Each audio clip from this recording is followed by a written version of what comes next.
Stocks are a little bit lower as yields rebounds. We actually had a mixed picture. Stocks down early, then up after the ECB announcement, then down a little lower going into the press conference. And the way we sit right now, yields are rebounding, not just here in the US, but also in Europe. And I'm looking at a NASDAQ that is just below the flat line, down about 0.2%. Got an S&P down about 1/3%, the Dow down about 0.4%, and the Russell down almost 0.7%. Yields jumping on the short end of the curve. The 2-year goes from 278 to 282. The 5-year goes from 303 to 307, and the 10-year goes from 303 to 304.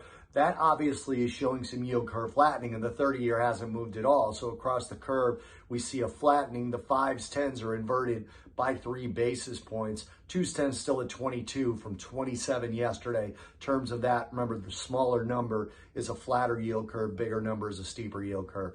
The ECB announced the end of the purchase programs and are pointing to a July rate hike, but they also see slower growth and they see higher inflation. They were vague, but they were hawkish. They had a growth downgrade, an inflation upgrade. Longer rates in the EU fell post-press conference, but then rallied, and the Italian-German Bund spread is the widest it's been in 2 years now. Lagarde suggested that if inflation gets worse, that's Christine Lagarde, the president of the ECB, by the way.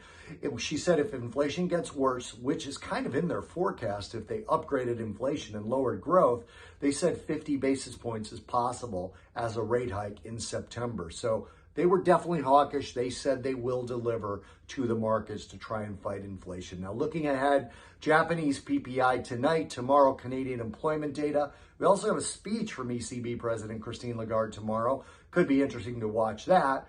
But the most highly watched thing tomorrow will be the US CPI figures, looking for an above 8 headline number, an above 5.8 core number, along with June preliminary Michigan sentiment data, which also has inflation expectations built into those that set of figures.